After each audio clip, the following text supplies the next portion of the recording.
काॾे था वञो सर? कराची छो था वञो सर? छा लाइ था वञो? सीएम सिंध जी तबियत सेट करण था वञूं त बाबा हे जो तूं कारूंजर जे हाई कोर्ट जे ॾिनल फैसले जे ख़िलाफ़ अपील दाख़िल कई आहे सुप्रीम कोर्ट में, तूं हेॾी सिंध दुश्मन फैसला छो थो करीं? तंहिंजे करे उते पंहिंजो एहतजाज रिकॉर्ड कराइण वञूं था। फ़हीम मुनड़ साहब जन बि अची विया आहिनि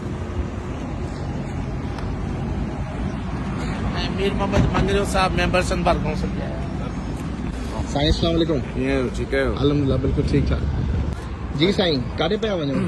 दादा कारूंजर जेको असांजो अहिड़ो पहाड़ आहे जंहिंजे लाइ असांजे सभिनी ख़ूबसूरत शाइरनि शाइरी कई आहे, ॻायो आहे, उनखे साराहियो आहे, उहो कोरजण पियो वञे, कपजण पियो वञे।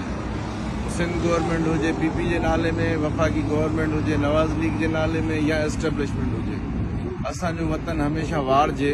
जॾहिं खां वठी मुल्क ठहियो आहे, कॾहिं कॾहिं का न का कस असांखे लॻंदी थी रहे। असां उन जे ख़िलाफ़ मज़ाहिमत में हूं, मज़ाहिमत करण वञूं था। अॼु एहतजाज आहे, इन लाइ त सिंध गवर्नमेंट खे इहो असां चऊं था उहा पंहिंजी पिटीशन वापसि वठे, जेका सिंध हाई कोर्ट अॻे डिसीशन ॾिनो हो उनखे चैलेंज कयो अथऊं।